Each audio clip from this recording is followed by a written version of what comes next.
You're also a singer, a movement artist who designs spaces. Listen to this, you guys. Designs spaces that reconnect us to what matters most, to each other, to the present moment, and to our aliveness. Baron, could you just speak on that for a moment? Because, like, that is such powerful wording right there. Like, I feel it, Yeah. right here.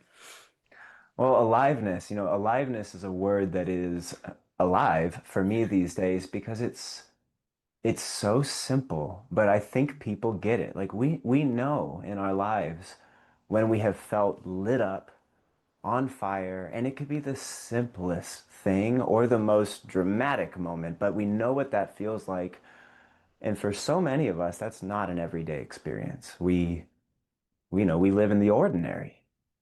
And my question as an architect, I was trained to basically envision futures, to create Mhm. spaces that shape lives. And I could go into a whole thing about how much architecture determines literally what is available to us every day. And to put it, I use a park bench as an example.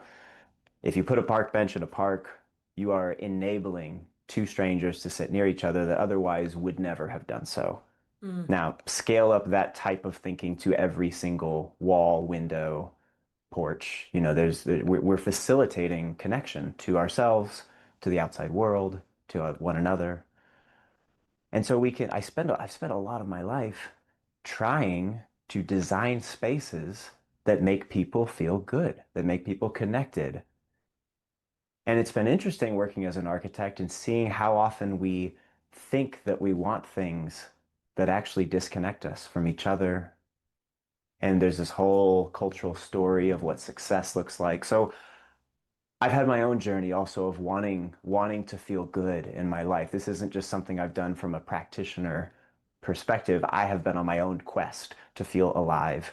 And it's not a house that's ever made me feel alive. It's not a job, it's not a title, it's not a TEDx. Mhm. None of these things actually satisfy our need to be seen and loved. That is much deeper work.